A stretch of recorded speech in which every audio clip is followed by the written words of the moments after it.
공급 곡선이 이동하는 경우를 우리가 보고 있는데, 세 번째 기술에 대한 이야기를 했고요. 네 번째, 기업의 숫자가 변할 때에도 시장의 공급 곡선이 달라질 수 있습니다. 이건 이제 인구와 비슷하다고 제가 간단하게 말씀드렸고요.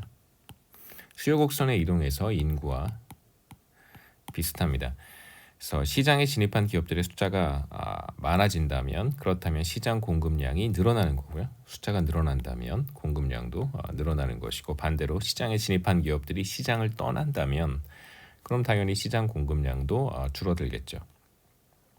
그래서 판매자들의 숫자가 증가하면 공급 곡선이 오른쪽으로 이동할 것이고, 반대로 숫자가 감소한다면, 그 기존의 시장에 들어와 있던 기업들이 시장을 떠나게 된다면 그러면 왼쪽으로 이동하게 됩니다.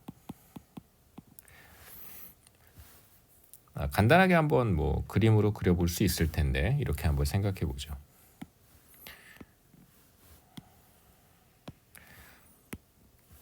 어떤 제품의 가격일 거고요. 그 다음에 공급량입니다.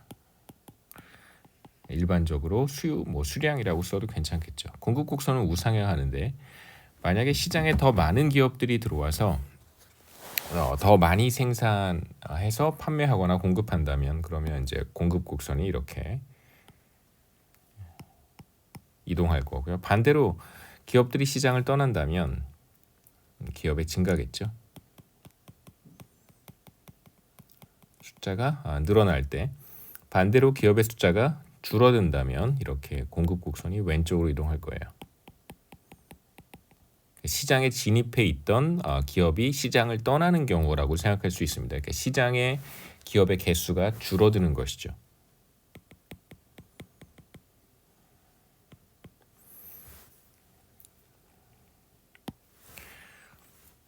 다섯 번째는 예상 가격이라고 생각할 수 있는데요. 집을 두 채 보유한 사람이 세금 부담을 줄이기 위해서 집을 한 채 판매한다고 한다면, 당연히 미래의 예상 가격이 어떤가에 따라서 선택이 달라질 수 있습니다.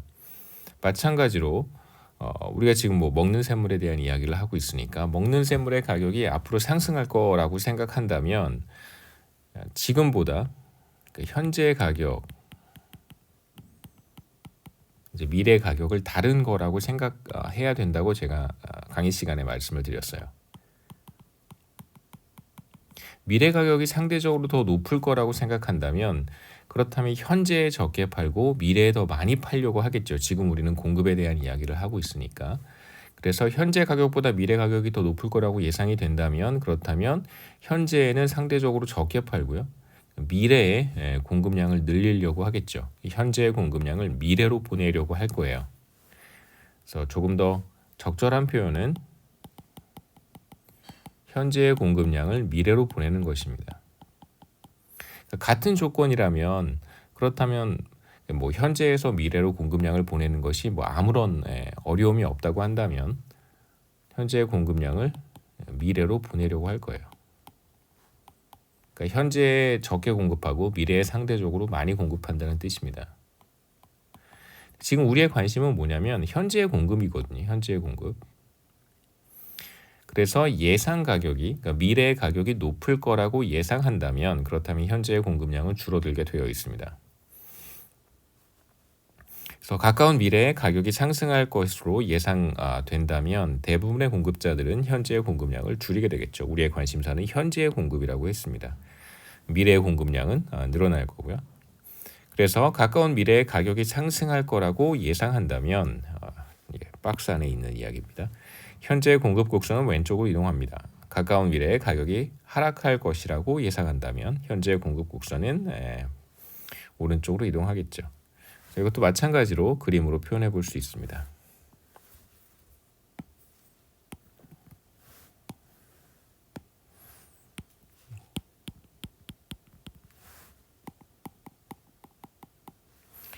이런 공급 곡선이 있을 때 미래의 가격이 높을 거라고 예상한다면, 그렇죠? 그렇다면 이게 바로 예상 가격이 높다. 그렇게 생각하시면 됩니다. 그러니까 이 가격과 미래의 가격은 서로 다른 거예요.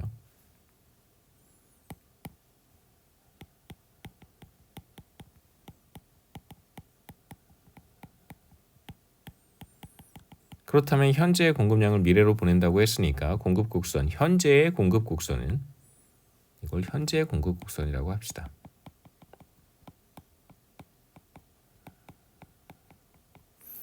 이렇게 왼쪽으로 이동할 거고요. 반대로 미래 가격이 떨어질 거라고 예상한다면 현재 더 많이 파는 게 좋겠죠. 그러니까 미래에 판매할 것까지 현재로 가지고 와서 현재에 판매하는 것이 더 좋습니다. 그래서 공급은 늘어나겠죠. 미래 가격이 낮을 것이라고 예상한다면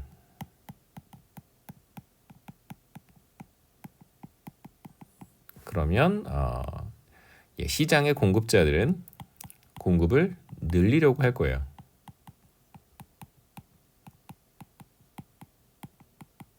그래서 이제 미래의 공급을 현재로 끌어오는 것이다 이렇게 생각하면 좋습니다. 그러니까 미래에 공급할 것까지 뭐 예를 들면 뭐 현재 500, 미래 500 이렇게 판매하기로 어떤 계획을 세웠었는데 미래의 가격이 떨어질 거라고 생각한다면 그러면 미래 500을 현재로 가지고 와서 현재 1000 미래의 빵 뭐 이렇게 팔 수도 있다는 것입니다. 뭐 극단적으로 그렇게 하진 않겠지만 공급을 늘리려 할 거고요. 미래의 공급을 현재로 가지고 옵니다.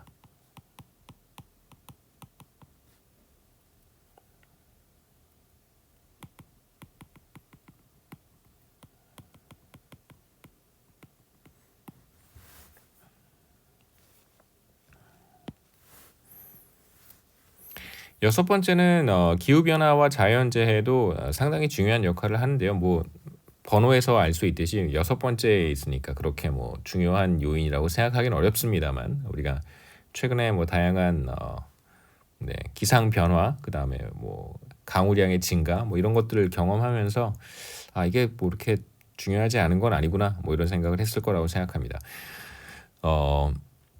대부분 우리가 이제 소비하는 농산품들은 날씨에 민감하게 반응할 수밖에 없겠죠. 뭐 기온, 강우량, 뭐 등등등 여러 가지 자연재해에도 민감하게 반응합니다.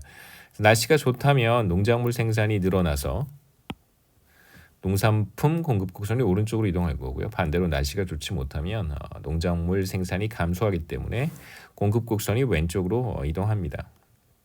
그 다음에 이제 또 하나 생각해 볼 수 있는 것은 뭐 산불, 태풍, 지진, 뭐 집중호우 이런 것들은 기업들이 보유하고 있는 어떤 생산 설비, 대체로 우리가 자본이라고 할 수 있는 것들을 크게 훼손할 수 있습니다. 파괴할 수도 있겠죠. 그러면 이제 생산 설비가 줄어들게 된다면 그 리소스가 줄어드는 것이니까 생산량도 줄어들 것이라고 생각할 수 있습니다. 그래서 공급이 감소하겠죠. 그래서 이러한 이야기는 마찬가지로 비슷하게 그림으로 표현해 볼 수 있습니다.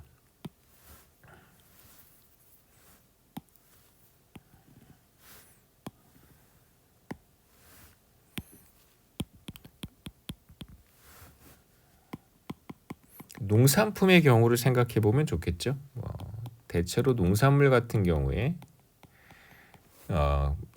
날씨에 매우 민감, 기상 여건에 굉장히 민감하게 반응할 테니까요. 우선 기상 여건이 굉장히 좋지 못하다라고 한다면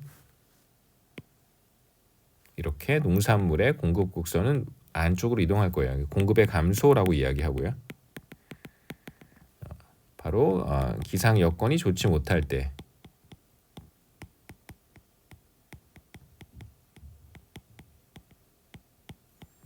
unfavorable한 weather라고 할 수 있을 거고요. 반대로 기상 여건이 좋다면 favorable 하다면 농산물 생산에 있어서 기상 여건이 매우 favorable 하다면 당연히 농산물의 공급은 늘어날 것입니다.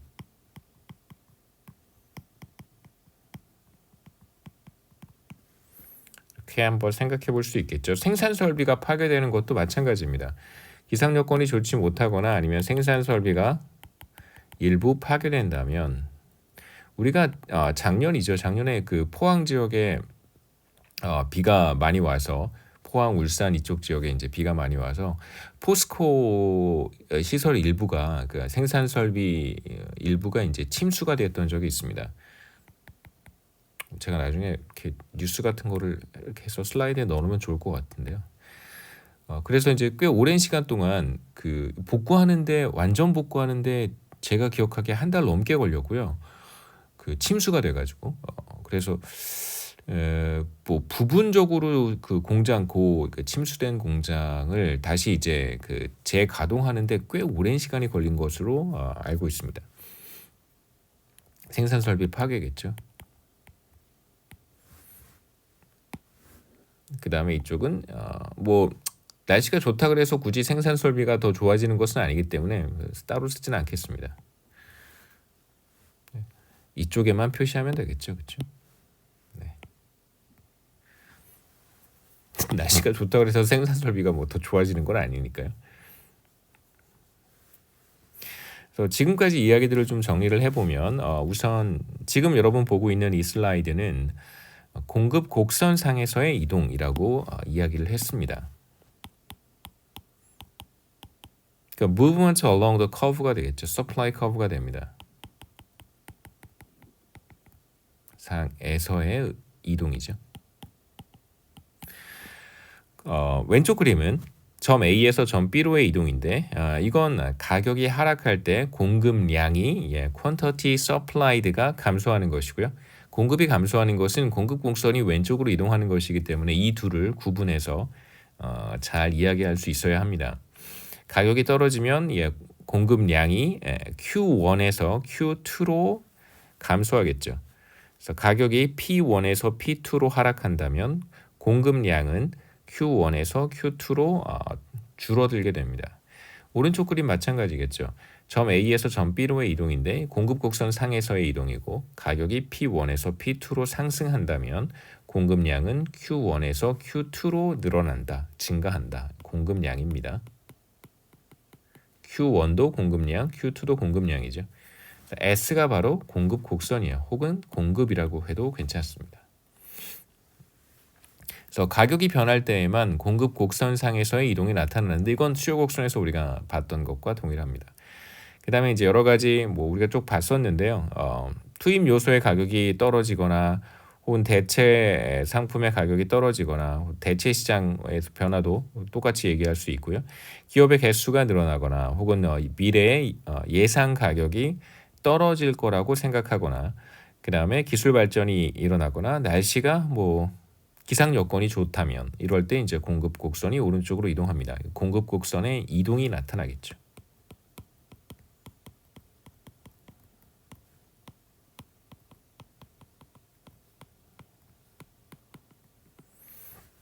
정반대의 경우에는 공급 곡선이 왼쪽으로 이동할 것입니다.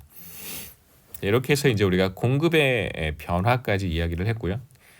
시장에서 디맨드 사이드와 서플라이 사이드를 각각 받고 이제 서플라이 사이드와 디맨드 사이드를 함께 묶어서 함께 서플라이 커브와 디맨드 커브를 하나의 그림에 놓고 균형이라는 것에 대한 이야기를 좀 하도록 하겠습니다. 그래서 여기서부터는 균형의 개념을 소개를 하겠습니다.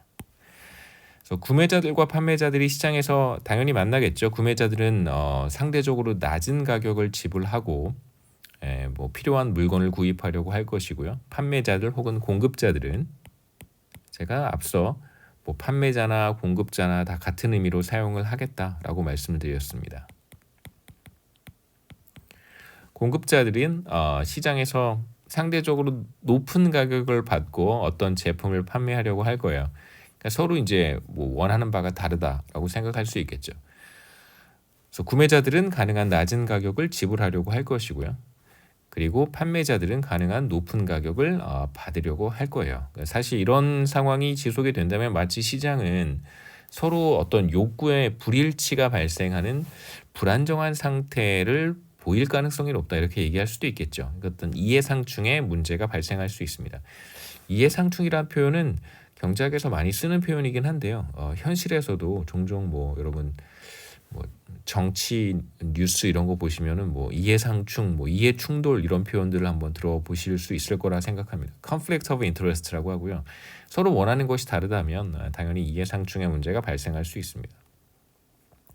그래서 시장을 분석할 때 이제 우리는 사실 어떤 안정적인 상태에서 분석을 합니다. 외부적인 충격이 발생하지 않는다면 뭐 이렇게 우리 뭐 호숫가에 물이 늘 잔잔한 상태는 아니겠지만 뭐 컵에 물을 한 잔 이렇게 따라 놓고 컵에 이렇게 물이 있습니다. 그래서 만약에 외부적인 충격이 가해지지 않는다면 이렇게 책상 위에 테이블 위에 있는 물컵 안에 물은 뭐 그냥 잔잔한 상태로 있겠죠. 사실 우리가 보고 싶은 것은 이러한 안정적인 상태입니다. 외부적인 충격이 오면 발생하면 이제 이게 물이 이렇게 출렁이겠죠. 그런 상태가 아닌 물이 이렇게 요동치지 않는, 시장이 안정적인 상태에 도달하게 되면 시장 가격은 균형 가격으로 이걸 equilibrium price라고 하고요. 거래량은 균형 수량으로 수렴하게 됩니다. 수요 곡선이나 공급 곡선을 이동시키는 외부적인 충격이 없다면 시장은 안정적인 상태를 유지하게 되는데요. 이러한 안정적인 상태를 이제 제가 컵에 물이라고 비유를 했습니다. 안정적인 상태, 네, 찰랑찰랑하지 않는 상태. 이제 지금부터 뭐 오늘 녹화 강의에서는 주로 균형 가격과 균형 수량, 이 이퀄리브리엄에 대한 균형이라고 하는데요. 이퀄리브리엄에 대한 이야기를 좀 하도록 하겠습니다. 그러니까 어떤 것이 이퀄리브리엄인가, 그 다음에 여러분들이 어떻게 시장의 균형을 찾을 수 있을까, 이런 이야기들을 좀 하겠습니다. 첫 번째, 현재 가격이 균형 가격보다 낮은 경우, 두 번째, 현재 가격이 균형 가격보다 높은 경우. 그러니까 사실 지금 제가 균형 가격이 무엇인지에 대한 구체적인 설명은 하진 않았었어요. 앞에 슬라이드 다시 한번 보시죠. 그러니까 안정적인 상태에서의 시장 가격을 균형 가격이라고만 한다 정도 이야기를 했지, 그 안정적인 상태가 어떤 것인지를 제가 구체적으로 여러분들께 보여드리진 않았습니다만, 여하튼 어떠한 균형이 존재한다고 한다면 그 균형보다 가격이 높을 수도 있고 낮을 수도 있겠죠. 그렇게 한번 생각해 보자는 거예요. 어떤 균형이 존재한다. 이건 사실 좀 조금 황당할 수도 있는데, 실제로 제가 여러분들에게 보여드리지 않았는데 이것이 존재한다고 한번 가정해 보자, 뭐 이런 뜻이죠, 그렇죠?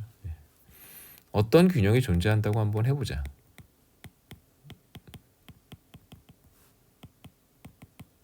제가 나중에 균형을 찾는 걸 보여드리겠습니다.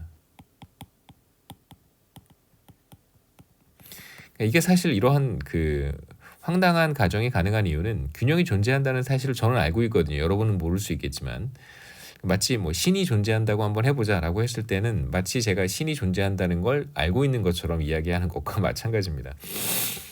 뭐 그런 의미로 생각하실 수 있겠죠.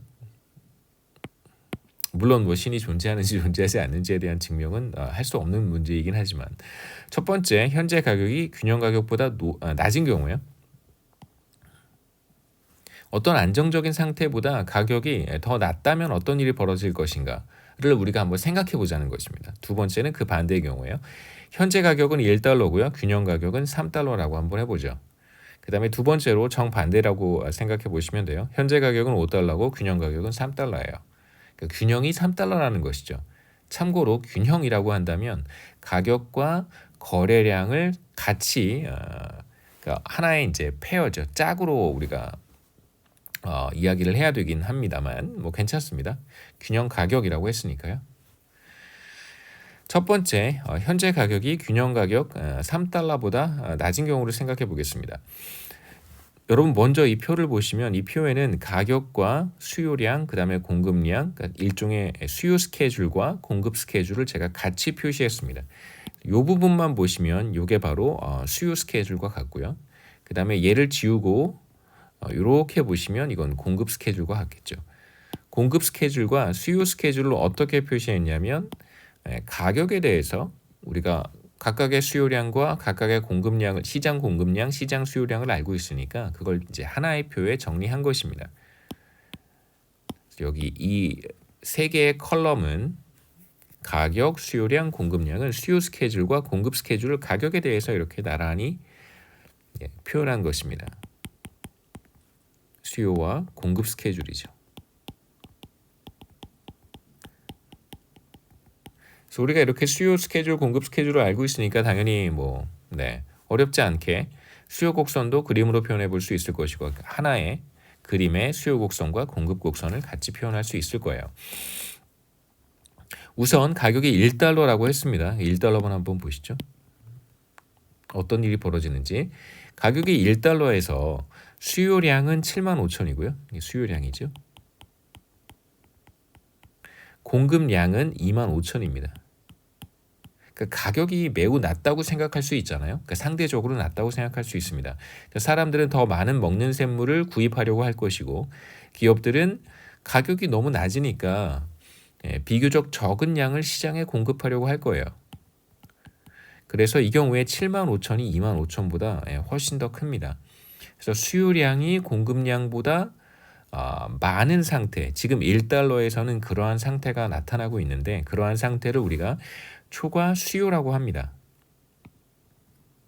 excess demand라고 하고요. 그래서 얼마만큼의 초과 수요가 발생하는가라고 물어본다면 5만 병만큼의 초과 수요가 발생한다 이렇게 얘기합니다. 초과 수요가 발생하면 당연히 가격이 상승해야 되는데 왜 그런지 한번 생각해 보시죠. 뭐 그냥 자연스럽게 일상적인 환경에서 뭐 이런 일이 벌어질 수 있다고 할 수 있습니다. 뭐 여러분 당근마켓 이용해 보셨다면 뭐 혹은 뭐 이제 경매 시장 같은 것들을 생각해 볼 수도 있겠죠. 경매가 이루어지는 환경. 실제로 판매하고자 하는 사람들의 숫자가 상대적으로 적을 때, 구입하고자 하는 사람들의 숫자가 상대적으로 많을 때, 혹은 지금처럼 초과 수요가 발생한다면 구매하고자 하는 사람들이 75,000인데 1인당 한 병씩 구입한다고 한번 가정해 보죠. 뭐 반드시 그런 건 아니지만 뭐 10병씩 구입하는 사람도 있을 테고 한 병씩 구입한다면 75,000명이 먹는 샘물을 구입하려고 하는 거고요. 25,000 기업이 하나씩 생산해 본다고 해보죠. 25,000개의 기업이 이제 먹는 샘물을 판매하고자 한다. 이렇게 뭐 한번 생각해 보자는 거예요. 반드시 그럴 필요는 없지만 그러면 실제로 한 5만 명 정도가 먹는 샘물을 구입하지 못하는 거잖아요. 근데 이 75,000명의 사람들 가운데 먹는 샘물을 간절히 원하는 사람이 있을 거예요. 그러니까 자기의 어떤 주관적 가치가 1달러보다 훨씬 큰 사람이 있겠죠. 그럼 그런 사람들은 어떤 행동을 할 거라고 예상할 수 있냐면 나는 그럼 먹는 샘물에 2달러를 낼 수 있다라고 이제 일종의 비딩을 할 수 있을 것입니다. 경매에서 더 높은 가격을 부르는 행위이죠. 그러면 당연히 그 사람이 먹는 샘물을 차지할 수 있어요. 그럴 가능성이 생깁니다. 이제 이런 식의 어떤 비딩이 이루어진다면 더 이상 가격은 1달러에서 형성되지 못할 수 있겠죠. 바로 제가 말씀드렸던 것입니다. 그래서 초과 수요가 존재한다면 가격 상승 압력이 생기게 돼요. 말씀드렸듯이 현재 가격 1달러보다 더 높은 가격을 지불할 용의가 있는 사람들이 있기 때문에 그렇습니다. 그래서 1달러는 균형이 되지 않겠죠. 더 높은 가격으로 이동해 갈 그런 어떤 그 가능성이 존재합니다. 압력이라고 해요. 가격 상승 압력. 일종의 프레셔입니다.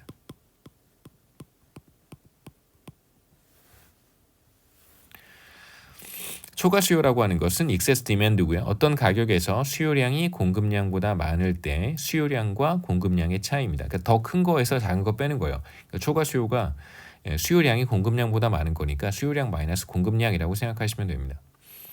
초과 수요가 존재하기 때문에 가격이 상승하게 되고요. 초과 수요가 사라진다면 가격은 더 이상 상승하지 않게 됩니다. 3달러는 균형 가격이에요. 왜냐하면 한번 보시죠. 3달러는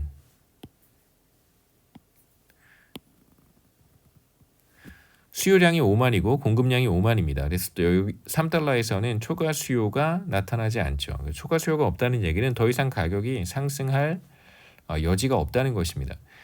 구매하고자 하는 사람들 혹은 구매하고자 하는 수량 5만, 기업들이 판매하고자 하는 수량 5만, 그 또이또이니까 더 이상 가격 상승 압력이 나타나지 않겠죠.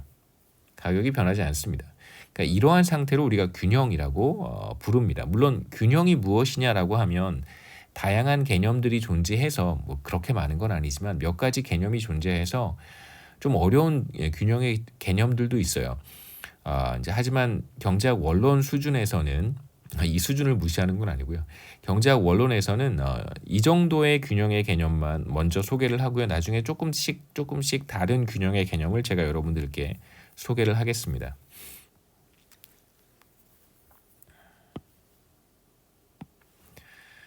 그래서 우리가 수요 스케줄, 공급 스케줄을 이렇게 그림으로 표현할 수 있다고 제가 말씀을 드렸고요. 공급 곡선과 수요 곡선을 같은 평면에 표현한 것밖에 없습니다. 뭐 별다른 게 없죠. 공급 곡선, 수요 곡선 각각 표시했을 뿐입니다. 우리가 1달러에서 어떤 일이 벌어지느냐, 1달러에서 초과 수요가 발생한다라고 했고요. 가격이 1달러일 때 초과 수요가 어떻게 발생하는지 그림으로 볼 수 있습니다. 그래서 이만큼의 초과 수요가 발생하는 거죠. 아까 제가 1달러에서 수요량은 75,000이었고요. 75,000, 7.5라고 쓰겠습니다. 그 다음에 1달러에서 공급량은 2.5가 되겠죠. 25,000. 그래서 7.5 마이너스 2.5, 5만이 바로 초과 수요가 되는 것입니다. 이러한 상태에서는 가격 상승 압력이 존재한다고 했고, 그러면 가격이 계속 올라가려고 하겠죠. 2달러에서도 초과 수요가 사라지지 않습니다. 한번 보시죠. 그림으로 볼까요? 예, 보시죠. 2달러에서도 초과 수요는 사라지지 않습니다. 2달러에서의 수요량이, 이게 2달러에서의 수요량이죠. 2달러에서의 공급량보다 더 크니까 초과 수요가 발생하는 것입니다. 여전히 가격 상승 압력이 존재하고요. 가격은 더 올라가야 돼요. 마찬가지 메커니즘이 2달러에서도 작용할 수 있습니다.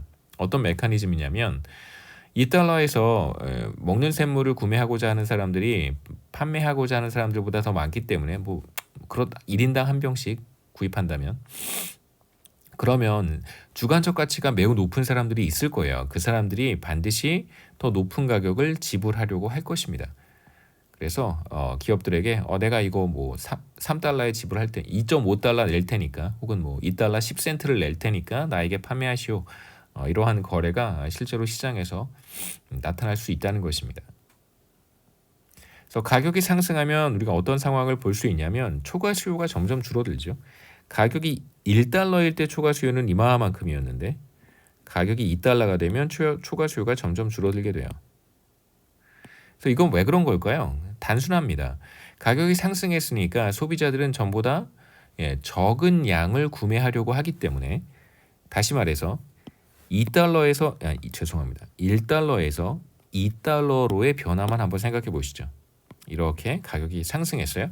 그러면 수요 곡선을 따라서 수요량은 이렇게 줄어들겠죠. 그래서 가격이 상승하면 수요량이 줄어들어요. 반대로 가격이 상승하면 공급량은 늘어나겠죠. 기업들은 전보다 더 많이 공급하려고 할 테니까, 그렇기 때문에 초과 수요가 줄어드는 것입니다. 그래서 구매자들은 더 적은 양을 구입하려고 하고요. 판매자들은 더 많은 양을 판매하려고 하니까 1달러에서 2달러로 가격이 상승하면서 초과 수요가 축소가 되는 것입니다. 간단한 이야기죠, 그렇죠? 조금만 생각해 보시면 당연한 이야기입니다. 수요 스케줄, 공급 스케줄을 통해서도 우리가 확인할 수 있습니다. 이렇게 초과 수요가 6만, 4만, 2만으로 줄어들겠죠. 여기서는 초과 수요가 5만이었고요. 가격이 2달러로 상승하면 초과 수요가 2만으로 줄어듭니다. 이렇게. 그 이유가 뭐냐면 공급량이 늘어났고요. 가격이 상승하니까 수요량은 줄어들었어요. 그렇기 때문에 초과 수요가 줄어드는 것입니다. 두 번째는 이제 균형이 존재한다고 가정을 하고, 현재의 가격이 균형 가격보다 높은 상황이라면 어떻게 될까? 5달러에서 시작하겠습니다.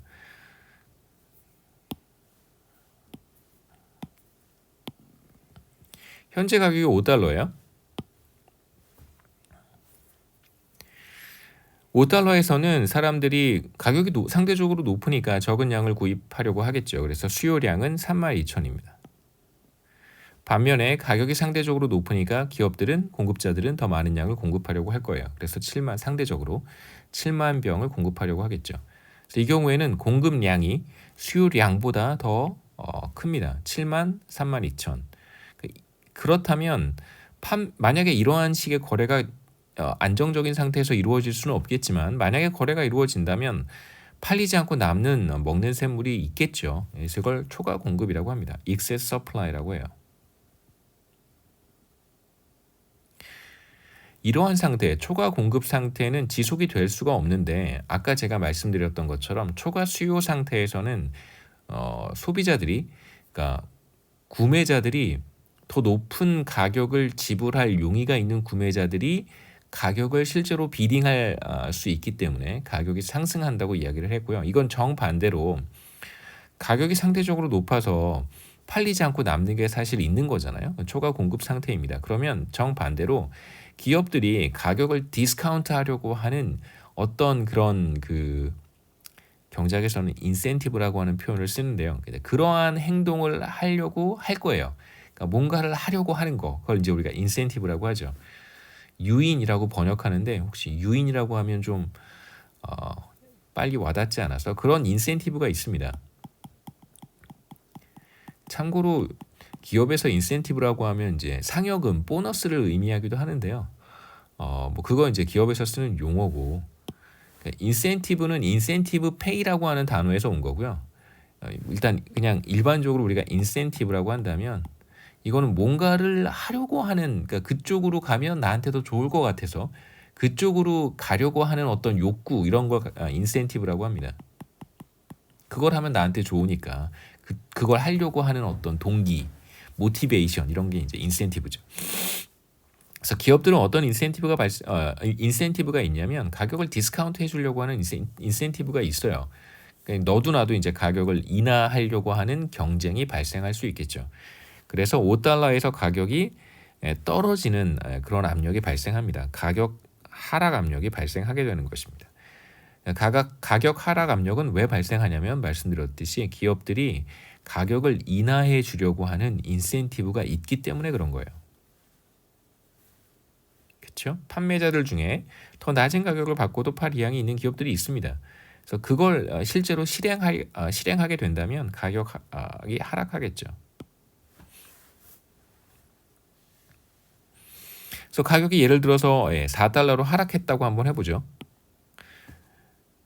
$4에서는 수요량이 4만 병으로 늘어납니다. 가격이 떨어졌으니까 사람들은 전보다 더 많이 먹는 샘물을 구입하려고 할 것이고요.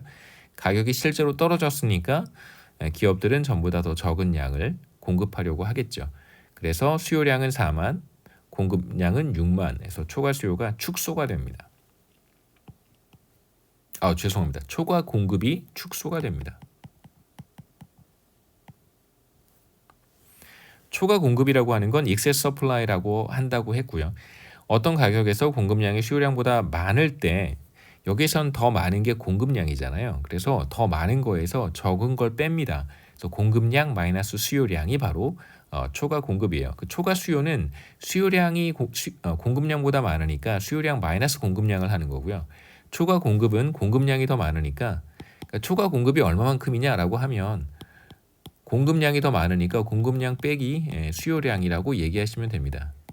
그러니까 일종의 절대값이라고 생각하시면 돼요. 더 큰 거에서 작은 거 빼서 만약에 공급량이 더 크다면 초과 공급, 수요량이 더 크다면 초과 수요, 이렇게 얘기합니다. 그림에서 한번 보시면 $5일 때는 당연히 공급량이 수요량보다 훨씬 더 많죠. 초과 공급 상태가 나타납니다. 그러면 이게 더 이상 $5에서 시장 가격이 형성될 수가 없어요. 말씀드렸듯이 기업들은, 공급자들은 자신이 판매하는 제품의 가격을 떨어뜨리려고 하는 인센티브가 있습니다. 물론 실제로 이러한 시장은 완전 경쟁적인 시장이기 때문에 기업들이 자신이 판매하는 제품의 가격을 결정할 수는 없지만 어떠한 경쟁이 발생할 수 있냐면 기업들 사이에 디스카운트를 해주려고 하는 그런 인센티브가 발생할 수 있다는 것입니다. 결국은 가격이 $4로 떨어졌다라고 한번 해보죠. 이러한 상태에서도 여전히 초과 공급은 발생하죠. 이만큼의 초과 공급이 발생합니다. 하지만 초과 공급은 축소가 되는데요. 가격이 떨어지면서 수요량은 늘어나고, 이렇게 수요량은 늘어났죠, 그렇죠? 반대로 가격이 떨어지면서 공급량은 줄어듭니다. 이만큼에서 이만큼으로. 그래서 초과 공급이 축소되는 것이죠.